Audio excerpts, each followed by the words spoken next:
últimas semanas hemos estado conversando con ustedes acerca de las razones que los cristianos tenemos para poner nuestra fe en el Dios de la Biblia, en ese Dios invisible, en el Dios único que es el creador del cielo y de la tierra. Y ese Dios, creemos los cristianos, que se ha revelado al hombre, no se quedó callado, no se quedó en silencio y creó el mundo y lo soltó y dijo arréglensela como puedan. Creemos que un Dios personal, un Dios amoroso, un Dios inteligente trata de comunicarse con sus criaturas. Si usted es una criatura de Dios, Dios quiere comunicarse. Y nosotros creemos que en efecto Dios ha hablado. Y Dios ha hablado y Dios se ha revelado. La revelación específica de Dios se encuentra en este libro que le llamamos las Sagradas Escrituras, la Santa Biblia. La palabra Biblia significa libro, pero nosotros sabemos que la Biblia es un libro compuesto por 66 libros.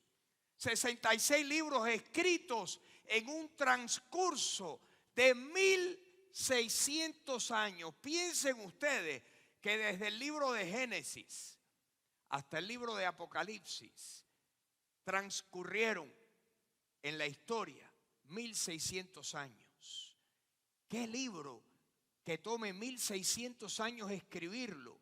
Escrito, copiado, inspirado por el Ser Supremo, pero escrito por hombres que se llamaron sus mensajeros, sus profetas. ¿Cuántos hubo? De 35 a 40.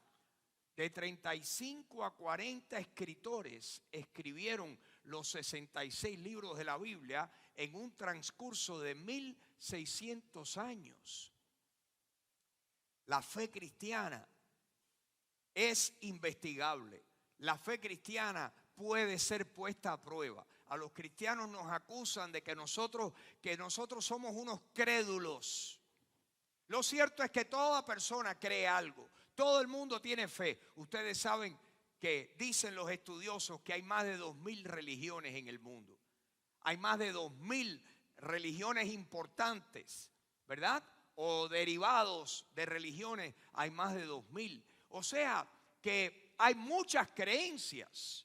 Y en el mercado libre de ideas, en este mundo donde las personas tienen la capacidad de pensar y de evaluar y de razonar, nosotros creemos que la fe cristiana puede echar una tremenda pelea y ganar.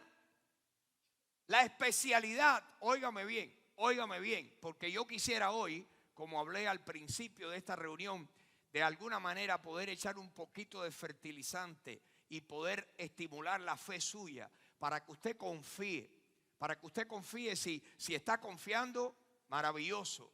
Que usted se afinque mucho más en usted creer que hay un creador en el universo y que ese creador se ha comunicado con el hombre a través de este libro. Y posteriormente ese Dios, quiero que usted sepa que en un momento dijo: yo voy a penetrar la historia de los hombres y yo voy a llegar al mundo y me van a poder oír y me van a poder ver y me van a poder palpar y van a poderme tocar y van a poder oír lo que yo digo y van a poder ver las obras milagrosas que yo hago. Y esa es la revelación sublime, la máxima. Cuando Dios hace 2000 años se hizo hombre, tomó forma humana, tomó carne humana y se nos manifestó aquí como el Hijo de Dios, Jesucristo, Dios hecho hombre, y Jesús dijo: el Padre y yo somos uno. Yo opino, y muchos opinan al igual que yo, que la especialidad de la Biblia, esto es lo que muchas personas no saben. Las personas oyen campana, pero de verdad no saben, no investigan. Ustedes saben que dice el dicho que el que no sabe es como el que no ve. Y a veces uno por ignorancia no ve, no entiende. No es porque no quiere entender, sino porque no lo sabe, no tiene conocimiento de la información. La especialidad de este libro Todos los libros aguantan cualquier filosofía. Filosofía la escribe cualquiera que tenga una opinión. Filosofía, hay muchas filosofías en el mundo. Pero la especialidad de la Biblia, la especialidad que usted encuentra si usted posee una copia de este libro, la especialidad de la Biblia es que la Biblia contiene eventos y datos históricos que se pueden comprobar en la historia. Solamente la Biblia es un libro que en realidad, sin ser un libro de historia, pero contiene una cantidad de historia tremenda, porque el contexto en que se escribió la Biblia siempre fue el contexto de un lugar, de un sitio, de un tiempo, de una época, de una edad, de un año. No sé si ustedes saben que el 25%, la cuarta parte de la Biblia, es historia escrita, historia. En la mayoría de los casos, profecía. ¿Qué cosa es profecía? Son datos históricos escritos antes de que ocurran. Profecía es historia predicha con anticipación. Usted se imagina que la Biblia está repleta de datos, de información, de eventos que han sido predichos antes que ocurrieran. En esta mañana yo quisiera comentarles, les voy a comentar de 4. Hay cientos de datos. A mí me encantaría poder motivarlo a usted para que usted diga, este tema es tan interesante que yo voy a indagar, yo voy a ahondar, yo voy a averiguar un poquito más. Saben que hoy en día las personas que antiguamente cuando uno quería estudiar un tema tenía que comprar libros, porque toda la información estaba escrita en libros y había que comprarlos o ir a una biblioteca y sentarse a leerlos. Hoy en día la biblioteca está en nuestros hogares. Cualquier persona que tenga una terminal de computadora, el acceso a la información que tiene o la puede leer o la puede ver o la puede oír. Increíble. Yo quisiera animarle a que usted dijera, yo voy a indagar, yo voy a averiguar un poquito más esto de las razones para la fe cristiana, lo que Freddy está diciendo. Yo voy a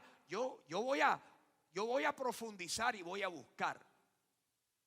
Le comento que el 25% de la Biblia es historia escrita antes de que ocurra. Hoy yo me voy a limitar a 4 datos, a 4 eventos, a 4 sitios, a 4 cosas que están escritas en la Biblia. Quiero decirles que estoy tocando estamos nada más que tocando la superficie del tema.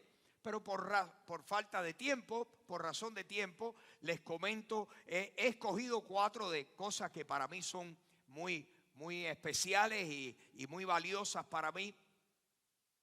Y si usted quisiera leer un poquito más, yo le quisiera animar a que usted leyera, que usted buscara o en el internet o que buscara en Amazon, que venden los libros de uso más baratos.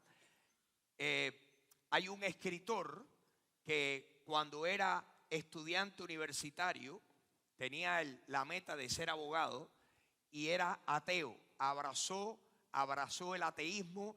Fue un producto, fue un discípulo de su cultura. Era un hijo de su cultura. Lo que le enseñaron, él lo abrazó. Le molestaba mucho a los cristianos que hablaban de Jesucristo y de Dios y de ir al cielo. Le molestaba porque él era ateo. Y él un día dijo, yo voy a hacer algo que a nadie se le ha ocurrido hacer. Creía él. Yo voy a hacer una investigación. Yo voy a utilizar todos los métodos que yo estoy aprendiendo de cómo preparar un caso legal. Esto era en sus días de universitario. Yo voy a preparar, yo voy a recopilar la información porque yo quiero ridiculizar y de una vez y para siempre desmentir a estos cristianos que hablan del cielo y todo lo que creen son mitos y leyendas.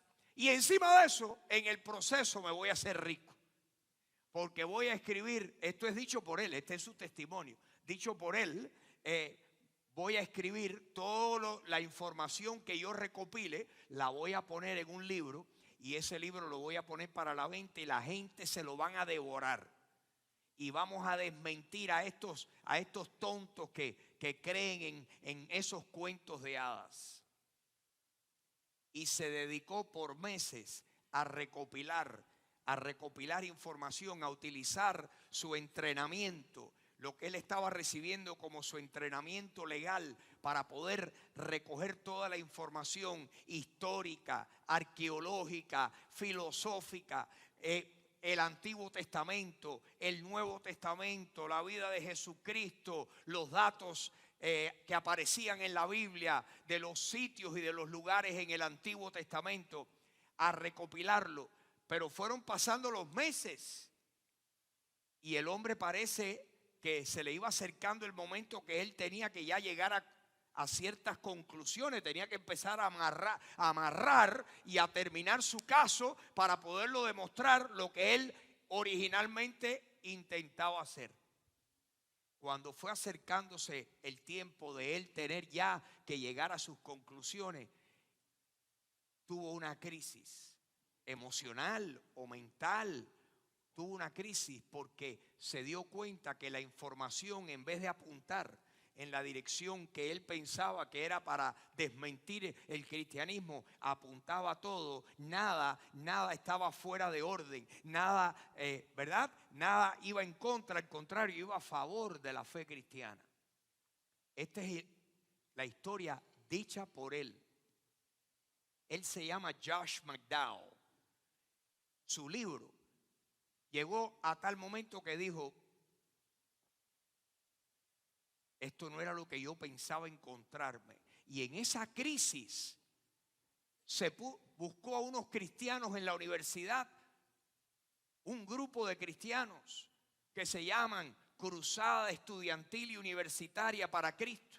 Los buscó y comenzó a entablar una amistad con ellos y a conversar con ellos y a preguntarles acerca de su fe. Y en esa búsqueda para desmentir y comprobar la falacia del cristianismo, en lugar de eso, esos nuevos amigos le señalaron y lo llevaron a que ese hombre, a que Josh McDowell recibiera a Jesucristo como su Salvador. Y el libro que él iba a escribir, que iba a hacerse rico en contra de la fe cristiana, se convirtió en el libro que yo les quiero recomendar, porque él todo lo que recopiló lo ha incluido en un libro que se llama Evidencia que exige un veredicto. Lo escribió en inglés, él es norteamericano, pero ese libro ha sido tan popular, ha hecho tremendo impacto en el mundo, que está traducido a muchos idiomas, entre ellos el castellano. Evidencia que exige un veredicto, de Josh McDowell. Y Josh McDowell se ha dedicado por años, donde quiera que le daban la oportunidad y le daban, ¿verdad?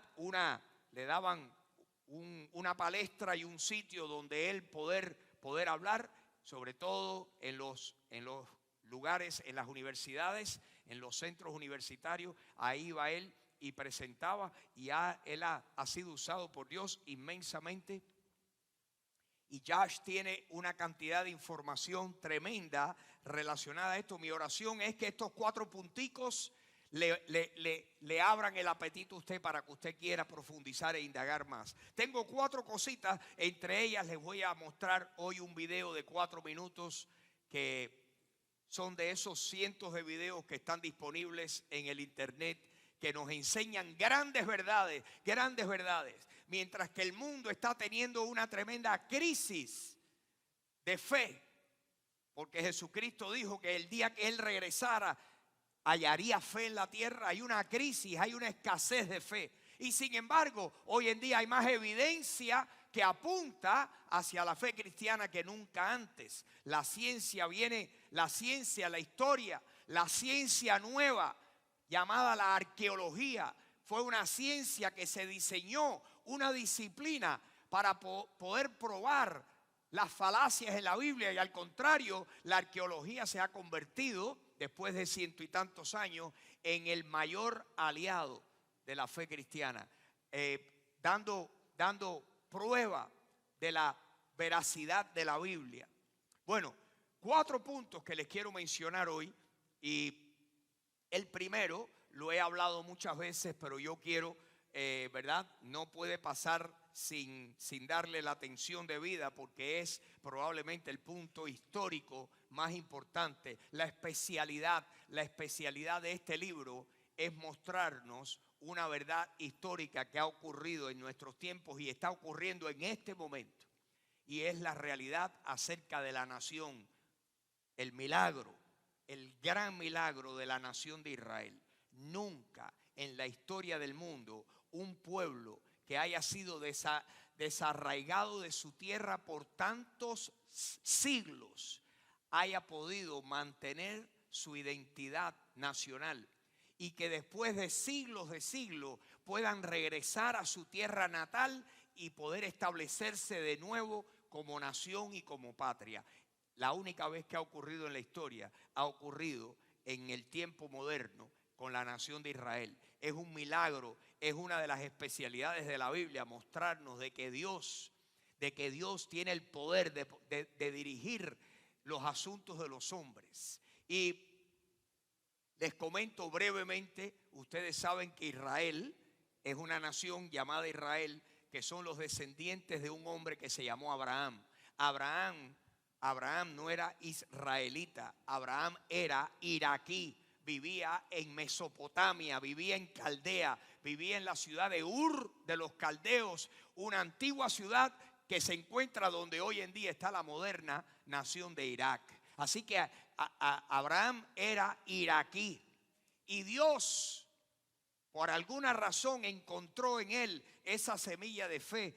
Y nos dice la Biblia en el libro de Génesis capítulo 12 que Dios se le reveló a Abraham y le dijo: sal de tu tierra, sal de tu parentela, a la tierra que yo te voy a mostrar lejos de donde tú vives, y voy a hacer de ti una nación grande y poderosa, y voy a bendecir a tus descendientes, y ustedes van a llenar, tu descendencia va a ser como la arena del mar.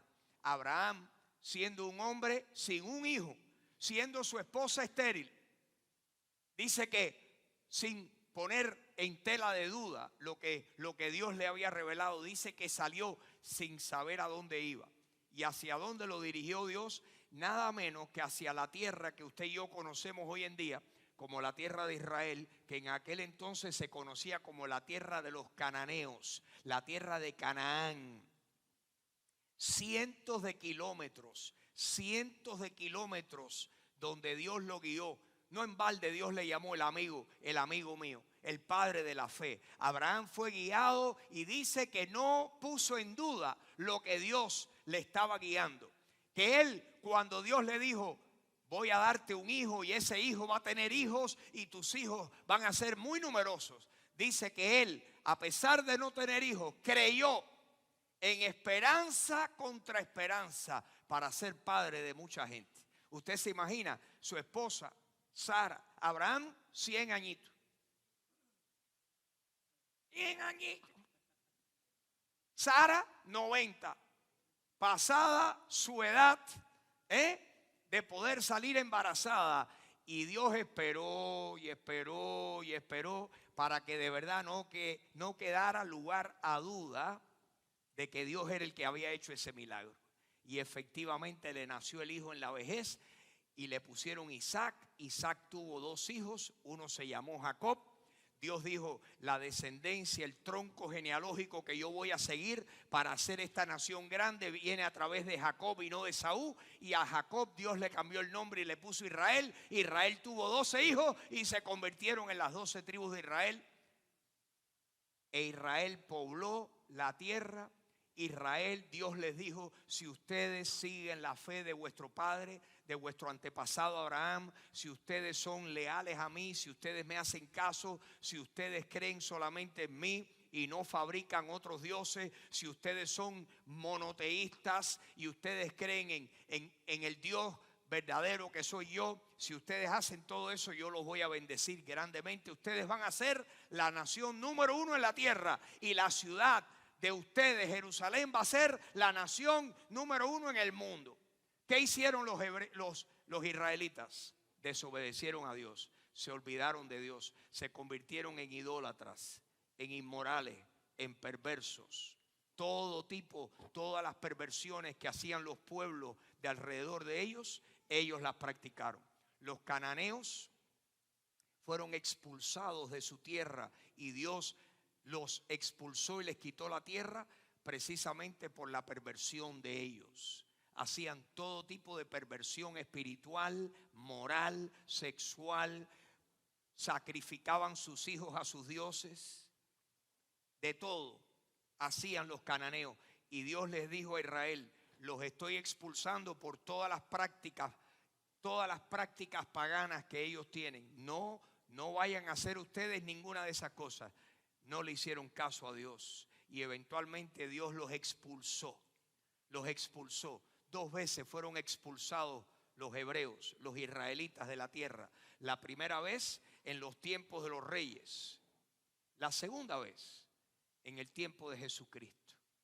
La expulsión más larga ha sido la expulsión después de que Cristo estuvo aquí, que dijo: ustedes maten al pastor y las ovejas serán dispersas.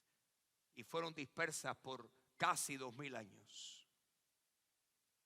Y como ustedes saben, en 1948 se establece por primera vez en todos esos años el Estado libre de Israel. Empiezan los israelitas, los judíos, así se les dice, ¿verdad? Porque a esa zona los romanos le llamaban Judea y por eso le dicen judíos. Todos los judíos saliendo de todas partes del mundo, y en este momento, hoy domingo, cientos de judíos llegan de inmigrantes a Israel, a la patria de sus antepasados. Todos los días llegan cientos de ellos. Todos los días hay en este momento ya millones que han vuelto a la tierra prometida. Y usted dice: ¿pero cómo es eso? Es que el especialista en la historia dice que así iba a pasar. Así iba a pasar. Usted se imagina, esa es la especialidad de Dios: declarar la historia antes que la historia sea realidad. La Biblia, cuando usted lee la Biblia, las profecías de ayer son los titulares de la prensa de hoy. La Biblia es el único libro que puede predecir con exactitud lo que va a ocurrir en el futuro, y así ha sido. Les quiero mostrar ahora 2 pasajes brevemente para ir al próximo punto. El primero se encuentra en el libro de Oseas. El profeta Oseas fue contemporáneo de los reyes cuando Israel estaba muy mal. Israel estaba en su tierra haciendo de la suya. Idólatras, paganos, inmorales, perversos, engañadores, ladrones, adúlteros, fornicadores. Y Dios le dijo: los voy a castigar porque se han apartado de mí, se han apartado de la verdad, están siguiendo los caminos de los pueblos que los rodean a ellos. Y entonces miren lo que Dios le revela a Oseas, para que el profeta Oseas se lo diga a los israelitas, a los hebreos que estaban vivos en su tiempo. Y nos queda a usted y a mí escrito el libro de Oseas. Dice: muchos días estarán los hijos de Israel. ¿Cuánto tiempo? Muchos días. ¿Estarán cómo? Un día estarán. No estaba pasando en ese momento. En ese momento tenían todo esto, pero Dios les dijo: miren lo que les viene, lo que el futuro les espera. Muchos días estarán los hijos de Israel. Primero, sin rey. Segundo, sin príncipe. Tercero, sin sacrificio. No iban a tener templo. Los judíos en ese momento tenían un templo donde sacrificaban. Era el famoso templo de Salomón, donde todos los días hacían sus sacrificios porque eran religiosos.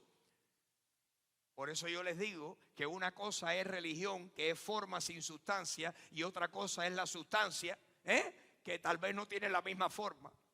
Nosotros necesitamos ser cristianos no de forma, sino de sustancia, de verdad, de adentro.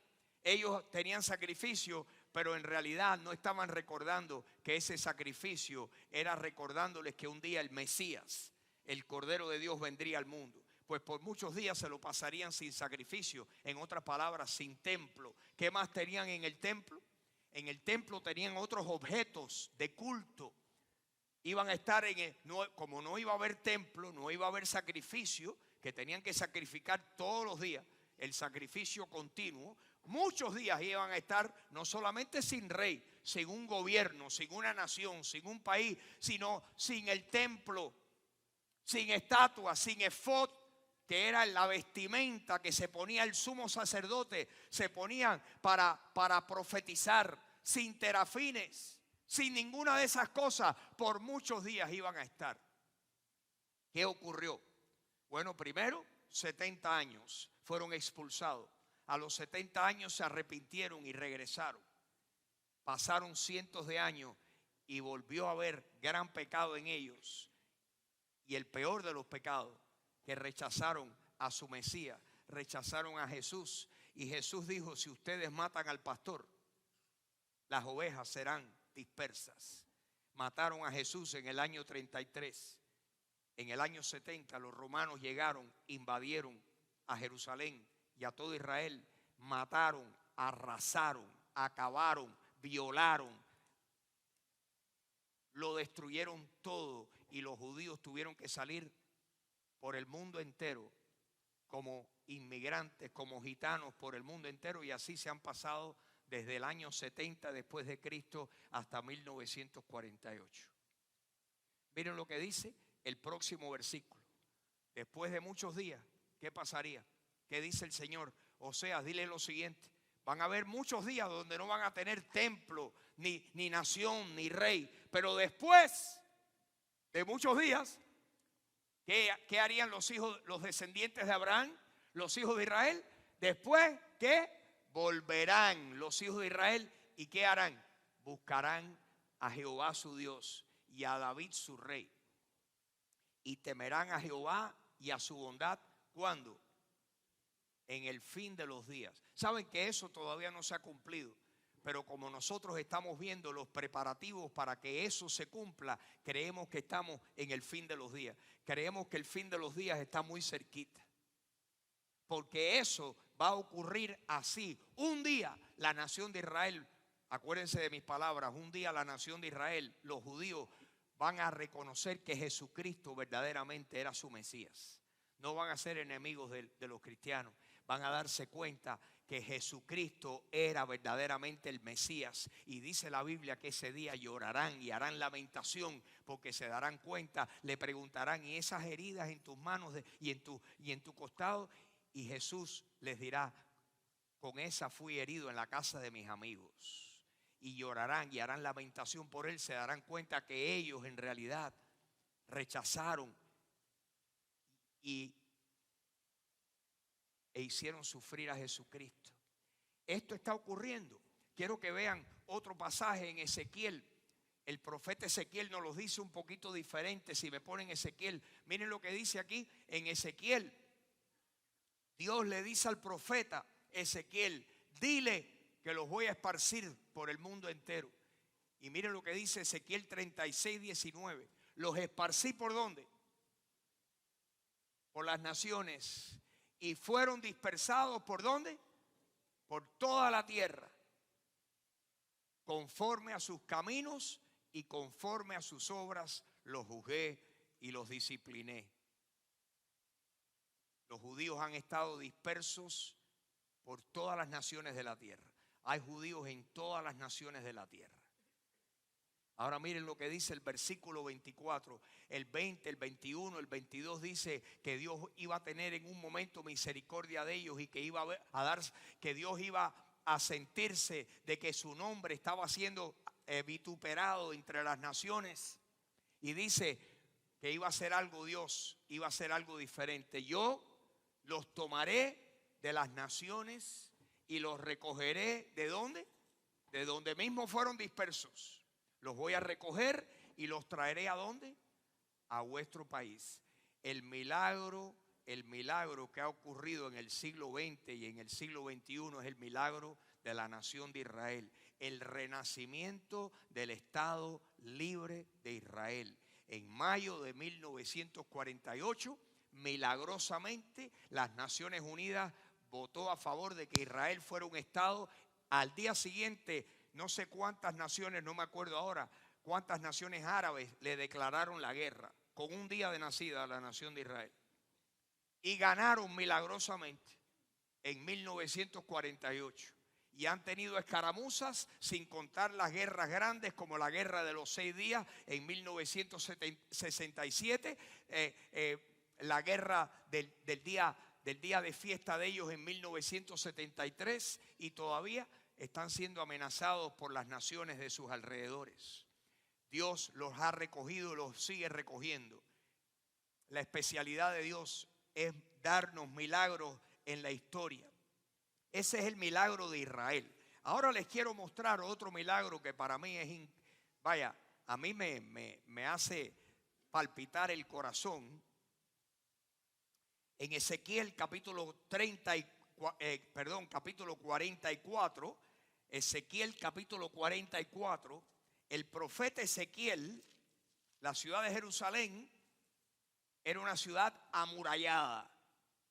Todas las ciudades grandes de la antigüedad tenían un tremendo muro con puertas donde las abrían y las cerraban para protegerse de los invasores. La ciudad de Jerusalén tenía 4 portones: el portón del norte, el portón del lado sur, el portón del lado oeste, que venían los que venían caminando de la zona del mar Mediterráneo, y el portón del este, los que venían de la dirección opuesta a la zona oriental. El que quería entrar a la ciudad de Jerusalén a comerciar o había salido de viaje para regresar, tenía que entrar por uno de esos 4 portones. Dios hizo una profecía histórica acerca de uno de los 4 portones, que es el portón oriental. En inglés le llaman the Eastern Gate, el portón que está en el lado oriental de la ciudad. Quiero que vean lo que Dios le dijo a Ezequiel que le dijera al pueblo. Me hizo virarme, ¿hacia dónde? Hacia la puerta exterior del santuario, la cual mira, ¿hacia dónde? Hacia el oriente, y estaba en ese momento, cuando Ezequiel la mira, la ve cerrada. Y Dios le dice, habla, esta es una profecía, versículo 2, y me dijo Jehová. ¿Qué le dijo? ¿Qué le reveló Dios en ese momento a Ezequiel? Esta puerta estará cerrada, no se abrirá ni entrará por ella hombre, porque Jehová, Dios de Israel, entró por ella. Estará por tanto cerrada. En otras palabras, Dios le dice a Ezequiel, esa puerta que tú acabas de ver cerrada, estará cerrada cuando Dios entre por ella. Versículo 3.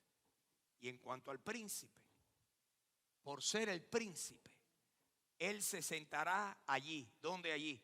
En esa puerta, para comer pan delante de Jehová.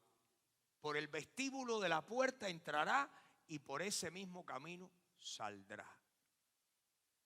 Oigan esto.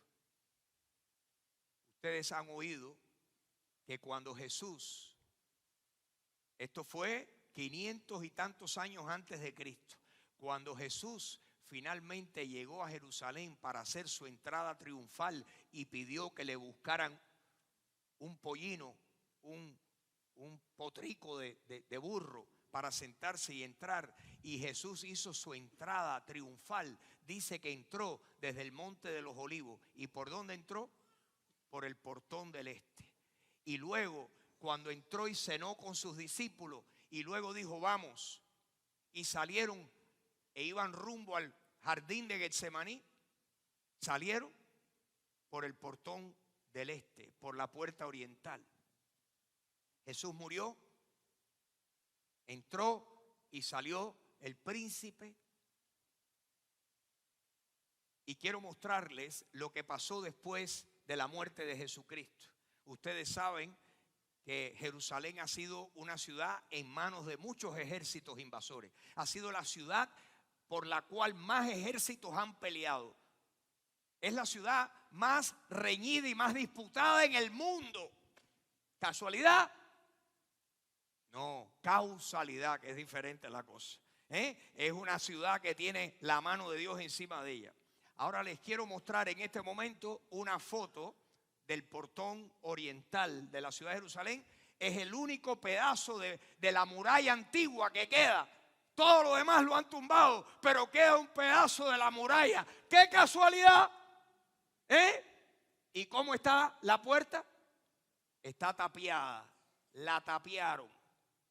Está tapiada. Dicho sea de paso, ahí estamos mirando, si usted estuviera sentado en el Monte de los Olivos, estamos mirando, sentados en el Monte de los Olivos, mirando hacia el occidente, ¿verdad? Hacia el mar Mediterráneo, pero esa es la puerta que está en la zona oriental de la ciudad de Jerusalén y está cerrada. Qué interesante que dice Zacarías que un día cuando Jesucristo regrese a la tierra, se parará también en el Monte de los Olivos. Se parará por aquí, por donde estamos nosotros ahora mirando.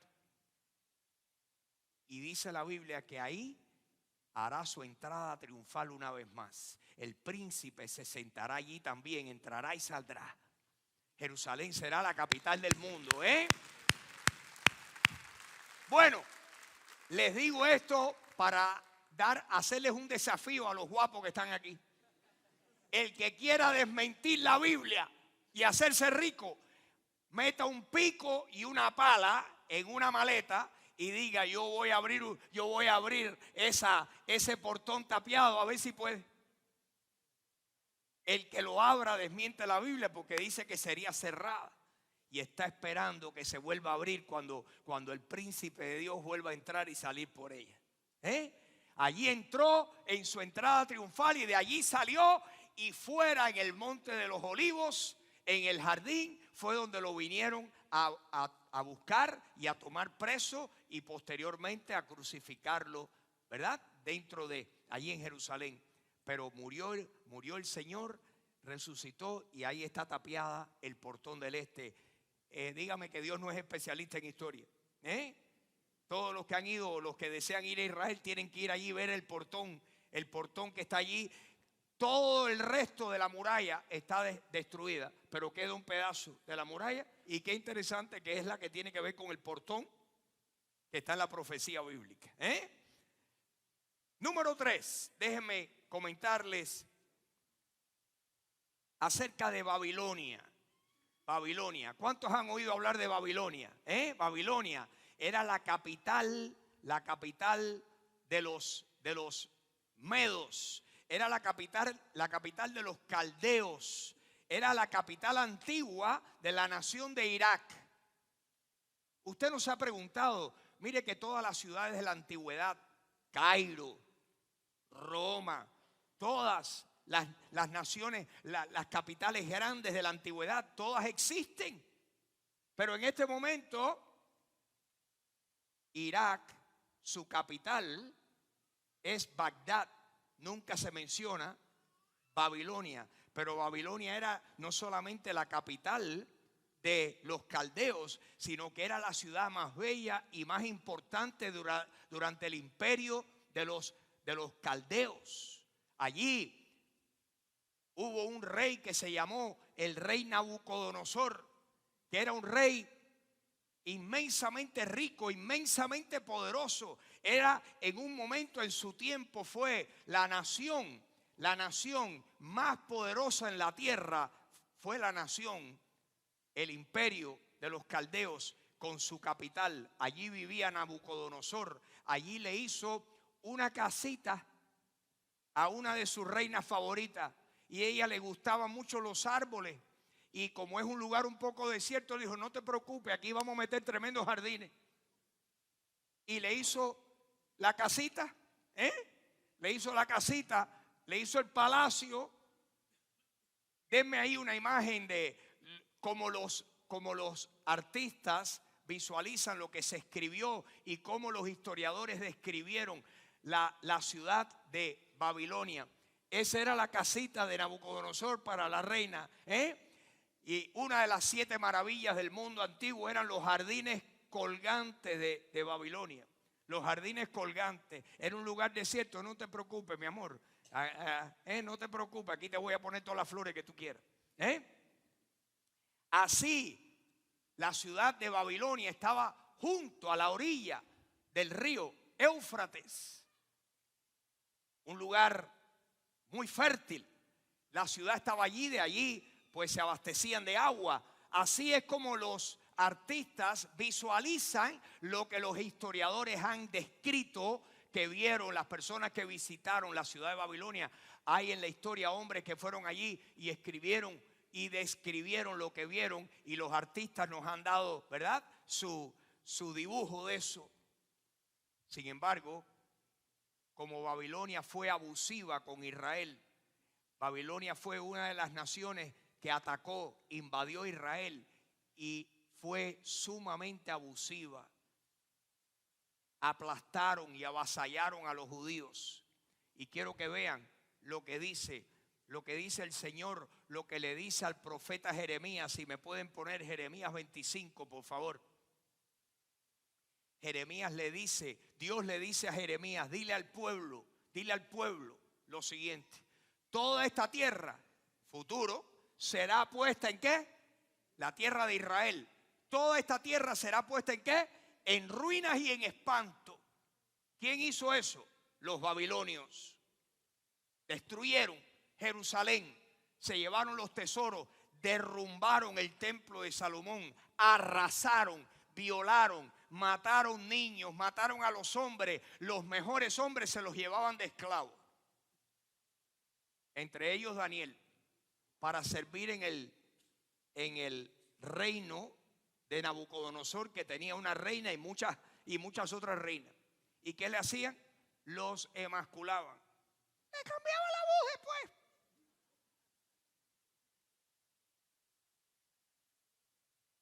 Se llevaban a los esclavos y era lo que le hacían a los hombres. Toda esta tierra será puesta en ruinas y en espanto, y servirán estas naciones ¿a quién? Al rey de Babilonia. ¿Cuántos años? 70 años. No 60, no 80, 70 años. Cuando sean cumplidos los 70 años, ¿qué iba a hacer Dios? Ellos van a tener que ser castigados 70 años. A los 70 años les voy a quitar el castigo de encima. Qué interesante que los judíos fueron llevados esclavos a Babilonia y sirvieron al rey de Babilonia y al imperio de Babilonia y de los medos y de los persas durante 70 años. Lo dice la historia. Pero miren lo que dice el Señor, le dice a Jeremías: cuando se cumplan los 70 años, ¿qué iba a hacer Dios? Castigaré ¿a quién? Al rey de Babilonia y a aquella nación por su maldad. ¿Ha dicho quién? Es el que más dice. Este sí es el que más dice. Ha dicho Jehová: y a la tierra de los caldeos, y la convertiré en desierto. ¿Por cuánto tiempo? Babilonia, ¿dónde está? Oye, Roma está ahí. Ha sido atacada, destruida, pero reconstruida. Cairo, Egipto, atacado, destruido, pero reconstruido. Jerusalén, atacada, destruida, reconstruida. Babilonia, desaparecida. Déjenme mostrarles la Babilonia moderna. Ya esto no es un dibujo, es una foto. Pónganme a Babilonia. Eso es lo que queda de la antigua ciudad de Babilonia, la maravilla del mundo, donde estaban los jardines colgantes. Miren lo que queda. Denme la otra foto. Miren eso. Saddam Hussein. ¿Se acuerdan de Saddam? Saddam se llamaba. Saddam Hussein decía que él era descendiente de Nabucodonosor. Y él dijo: yo voy a reconstruir el palacio de Nabucodonosor y allí voy a vivir. Y empezó, pero la fiesta se le acabó temprano. Y ahí está lo que empezó a construir, pero nunca ha sido habitado, nunca fue terminado. Ese es el palacio interminado que Nabucodonosor estaba tratando de terminar para que Irak volviera a sus tiempos de gloria. Quiero que vean un pasaje más en Isaías capítulo 13. Isaías capítulo 13, si me dan ahí Isaías capítulo 13. Cuando Dios le habla a través ahora de otro profeta a su pueblo de Israel y le dice: yo voy a despertar, Isaías, yo voy a despertar en contra de mi pueblo. ¿A quién? A los medos, que no se ocuparán de la plata, que no codiciarán oro. Próximo, con arco le tirarán ¿a quién? A los niños. No tendrán misericordia del fruto del vientre, ni su ojo perdonará a los hijos.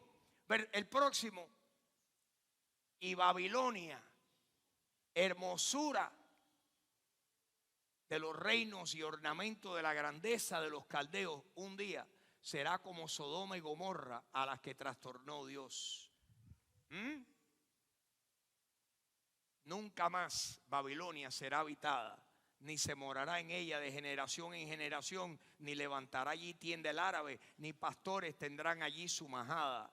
21, sino que dormirán allí en Babilonia, en la maravilla del mundo, en la ciudad más importante del mundo. Un día Dios la iba a castigar.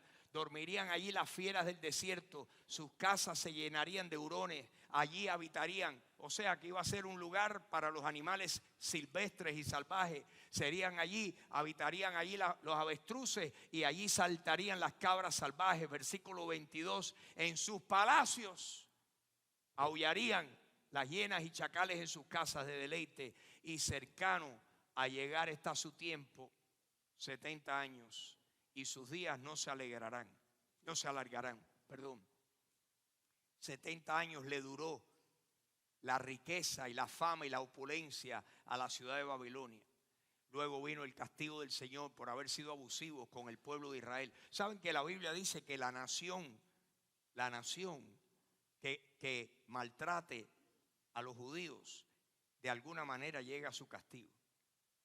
Y la nación que bendiga a los descendientes de Abraham será bendecidos. Por eso Dios le dijo a Abraham en Génesis 12:3: bendeciré a los que te bendijeren y maldeciré a los que te maldijeren, y en ti serán benditas todas las naciones de la tierra. No solamente porque Abraham, ¿verdad?, era un escogido de Dios, sino porque Abraham fue el patriarca de cuyos lomos vino nada menos que el Salvador Jesucristo. Y en verdad Abraham ha bendecido a todas las naciones de la tierra. Babilonia no existe. ¿Dónde está Babilonia? Una antigua capital, una metrópolis, una ciudad importantísima en el mundo de la antigüedad, ha dejado de existir porque Dios dijo: nunca más será reconstruida. Dígame, ¿es Dios acertado o no? ¿Es Dios específico o no? Cuando yo leo esto, mire que yo he leído esto veces, pero ahora que lo converso y lo vuelvo a verbalizar, yo digo: qué clase, lo que nosotros tenemos aquí es la verdad, la pura verdad. Estamos parados sobre la verdad de Dios. Por último, miren que se han burlado de nosotros los cristianos. Miren que se han burlado de nosotros. Miren que se han burlado. Recuerden que, en resumidas cuentas, como dicen los americanos, at the end of the day, al final del día, la fe cristiana está en pie o se derrumba dependiendo de una sola cosa: si la Biblia es o no es la palabra de Dios. La fe cristiana está en pie o se cae con la veracidad de la Biblia. Dios ha defendido su palabra, y este libro es la verdad. La Biblia, en sus documentos originales, es la palabra verbal, plenaria, específica de Dios. Nuestras traducciones son excelentes, pero la Biblia en sus idiomas originales no contiene ni una pizca de ningún tipo de error. Miren que se han burlado de nosotros. Ustedes creen en Sodoma y Gomorra, pero mire que ustedes son tontos. Sodoma y Gomorra, que cayó fuego del cielo. Se han burlado de los cristianos, han atacado la Biblia porque nunca aparecían los restos de la ciudad de Sodoma y Gomorra. Hasta ahora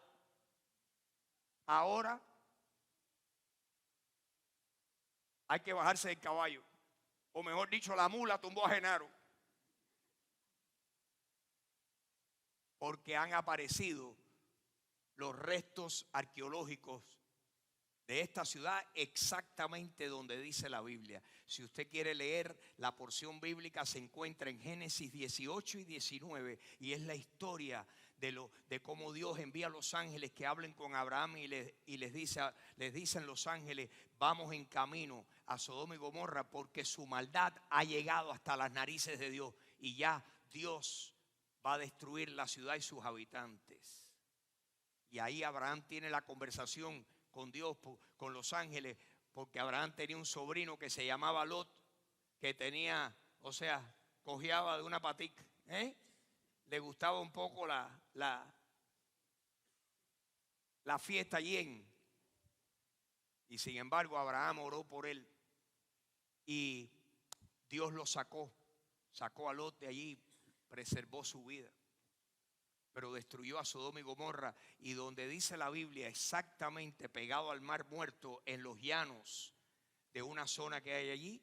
Miren lo que han descubierto. Tengo un videito de 4 minutos para que vean lo que dice aquí este señor español que nos da un reporte acerca de lo encontrado, lo hallado por los arqueólogos en la región, ¿verdad? Que la Biblia le llama la región donde existía la ciudad de Sodoma y Gomorra. Si me pueden apagar. Ahora vamos a mostrar otro descubrimiento que dicen muchas personas. Esto, imposible. Sodoma y Gomorra. Todos habéis oído hablar de Sodoma y Gomorra, ¿verdad?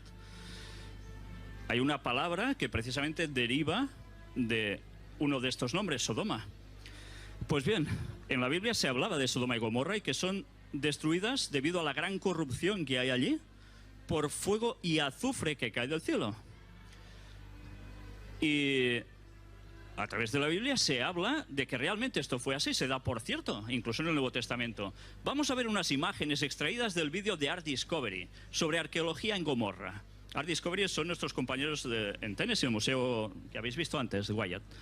Pues mirad estas fotografías, los restos de la ciudad de Gomorra en Israel. Esto no es montaña porque sí. Es construcción humana. Además, sus ángulos dan prueba de ello.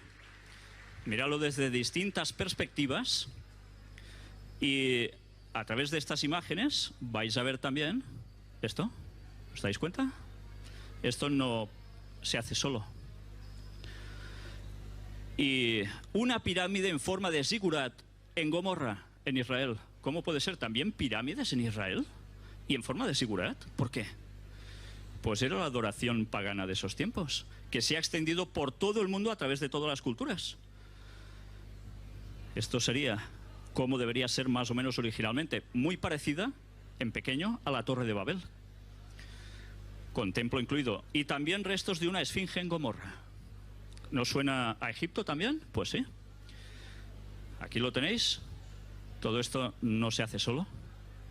Miradlo desde distintas perspectivas. ¿No recuerdo a la esfinge? Con el león, famosa. Pues bien, ahora aquí veis gotas de la lluvia de azufre caída precisamente sobre Sodoma y Gomorra. ¿Es verdad lo que decía el texto bíblico? Pues os vais a sorprender más. Mirad estas otras imágenes. Y no solo esto. Aquí tenéis a Ron Wyatt mostrando parte de estas gotas que caían y no nos vamos a conformar solo con verlo.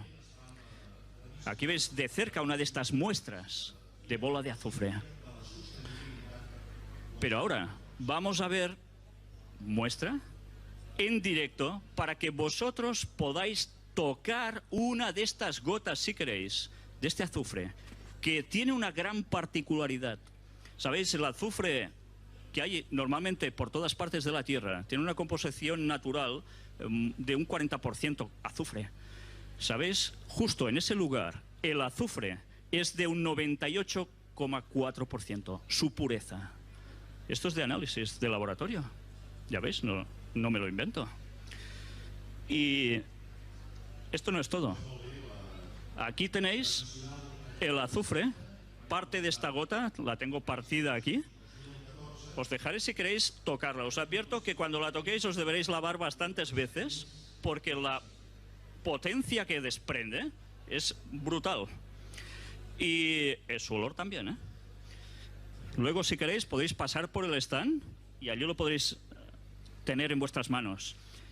Y mirad también aquí cómo se ha extraído. Esta es una de las tantas gotas sobre Sodoma, Gomorra y las ciudades de la llanura en ese lugar. Extraída y puesta aquí para que todos vosotros la podáis ver. Es una cesión directa del Museo Wyatt para que la podáis comprobar por vosotros mismos. O sea que, desde luego, esto sucedió de verdad y las pruebas están. ¿Lo habíais oído alguna vez por televisión? ¿Es que no? Esas cosas no se ven, no se ven comúnmente. Miren que yo veo programas de National Geographic, ¿verdad? Y de todos los canales que hablan de la naturaleza, pero cosas que vayan a aportarle veracidad a la Biblia, nunca lo ponen. Sin embargo, ahí están, y les vuelvo a recordar que lo que hemos hablado es nada más que sumamente superficial. Mi deseo, mi anhelo es que usted pudiera indagar y profundizar, y hay tanto hoy en día, está al alcance de cualquiera que tenga una computadora en su casa, puede verificar estas cosas, puede ir a YouTube, puede ver las evidencias que hay, cómo la arqueología está comprobando cada vez más la veracidad de todos los datos bíblicos. En resumidas cuentas, hay razones para nosotros creer en la fe que la Biblia nos pide que tengamos. La fe que existe un Dios, un creador, el creador del cielo y de la tierra, y que se ha revelado al hombre, y que finalmente ese Dios intervino en la historia. Y en un momento, en un lugar, en una ciudad, nació, tomó forma humana y nació y se hizo hombre. Y nació y vino al mundo. Y las personas lo pudieron ver y lo pudieron oír y lo pudieron palpar. Dice la Biblia que el Verbo se hizo hombre y moró o habitó entre nosotros, y vimos su gloria, la gloria como la del unigénito del Padre. Jesucristo se hizo hombre, era Dios hecho hombre, y Jesucristo nos ha mostrado quién es Dios. Nos ha mostrado. ¿Saben que el cristianismo deja de servir si nosotros extraemos y eliminamos a Jesucristo? El cristianismo no es una filosofía religiosa. El cristianismo es una fe que está fundada en un evento, y es que hace 2000 años Jesús murió, lo enterraron, resucitó. La Biblia dice que Dios dio a su Hijo único para que se convirtiera en el Cordero expiatorio tuyo y mío. Jesucristo tomó nuestro lugar, pagó la deuda que nosotros teníamos con Dios, para entonces Dios, a cambio de nuestra fe en su Hijo Jesucristo, pudiéramos recibir el mejor de los regalos, que es el regalo del perdón. No en balde la Biblia dice que la paga del pecado, las consecuencias del pecado es muerte, separación eterna de Dios. Mas el regalo de Dios es vida eterna en Cristo Jesús, Señor nuestro. El regalo de Dios. Hay un solo Dios, hay un solo creador, no hay dos, no hay otro que pueda salvar excepto el creador. Y ese Dios es para todo el mundo. Y ese Dios dio a su Hijo por ti y por mí, para que creamos en Él y confiemos en Él y digamos: Jesucristo, yo quiero que tú seas mi Salvador, yo deposito toda mi fe en ti. Y la persona que haga eso, Jesús dijo: el que cree en mí tiene vida eterna.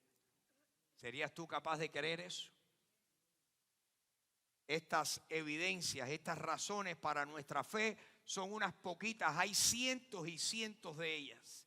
Jesucristo dijo: el que cree en mí, el que cree en mí, el que cree en mis palabras, yo le doy vida eterna. No va a ser nunca condenado, va a pasar de muerte a vida. ¿Quieres tú pasar de muerte a vida? Yo te invito a que tú hagas lo que hice yo. Un día no lo entendía todo, pero leyendo la Biblia dije: Jesucristo, yo quiero que tú vivas dentro de mí, yo quiero que tú entres y perdones todos mis pecados. Yo te recibo, yo creo que tú moriste y resucitaste por mí. Sálvame, Señor. Y Jesucristo cumplió lo que me prometió: el que cree en mí tiene vida eterna. Si lo hizo por mí, que no me lo merezco, estoy seguro que lo haría también por ti, si tú eres capaz de decírselo. Y quiero darte la oportunidad para que lo hagas en esta mañana. Le voy a pedir a todos, si se ponen de pie y son tan amables, y vamos a terminar con un momento de oración.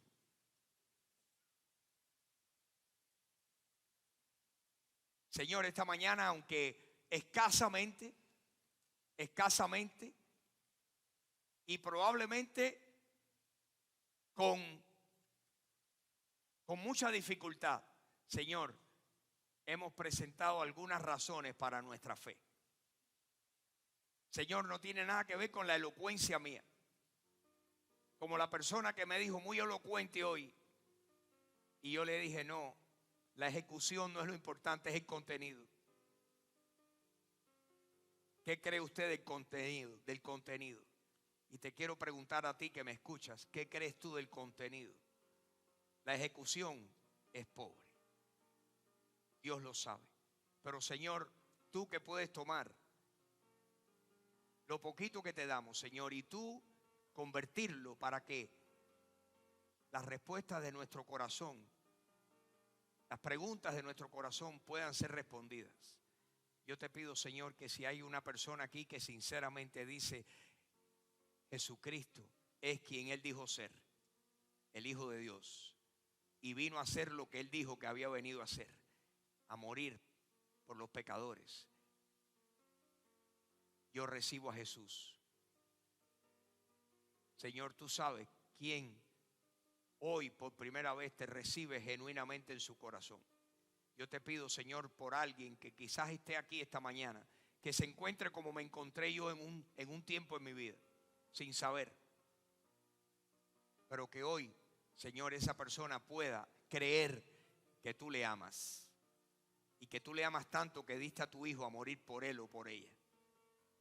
Y que tú dices que el que cree en tu Hijo Jesucristo recibe vida eterna, el perdón de pecados para siempre. Señor, si hay alguien, háblale y en este momento dale el tironcito en su corazón hacia ti. Y mi amigo o mi amiga, si estás aquí en esta mañana, no le cierres tu corazón al Señor. No cierres tu fe. Dile, Jesús, yo creo que tú eres el Hijo de Dios. Y yo creo que moriste por mí. Y yo en este momento te recibo como mi Salvador. Díselo. Te garantizo que no te va a pesar. La mejor decisión de toda tu vida es el día que tú recibas a Jesucristo. Señor, sé que en esta mañana hay muchos aquí que como yo están convencidos de estas verdades. Señor, fortalece nuestra fe. Ayúdanos a estar más afianzados, más afincados en ti. A darnos cuenta, Señor, que podemos confiar en ti. Que tú eres un Dios confiable. Tú eres un Dios fiel. Que lo que hiciste ayer lo haces hoy y lo harás mañana. Tú eres fiel, tú eres siempre fiel. Ayúdanos a confiar en ti para todos los pormenores de nuestras vidas. Las situaciones difíciles, Señor, si tú has hecho todas estas, si tú nos has dado tantas pruebas fehacientes de tus verdades, podemos confiar en ti para nuestro diario vivir. Y Señor, nos ponemos en tus manos. Ponemos en tus manos a esas personas que hoy se sienten que no tienen otra esperanza excepto tú. Señor, llénalos en este momento. Inyéctalos, infúndeles la esperanza en ti. Infúndeles la confianza en ti. Señor, precisamente eso es lo que queremos diseminar aquí en esta comunidad. Queremos, Señor, que tú hagas un impacto en el mundo, en Estados Unidos. Y te pedimos que, entre otros, en el mundo, en todos los Estados Unidos, que nos uses a nosotros aquí. Y las otras iglesias en Miami que están haciendo lo mismo que nosotros. Bendícelos, Señor. Gracias por esta mañana. Gracias, Señor, porque tu palabra, los cristianos no tenemos que meter el cerebro en un cesto de basura y saltar a ti con una fe ciega. Tú nos dices, vengan y razonemos juntos. Gracias, Señor. Gracias por eso. Bendice a cada uno de mis hermanos. Bendice cada familia aquí representada. Te damos gracias y te lo pedimos todo en el nombre de Jesucristo. Amén, amén Mis hermanos, gracias. Que Dios les bendiga. Que tengan un bello día. Nos vemos el miércoles.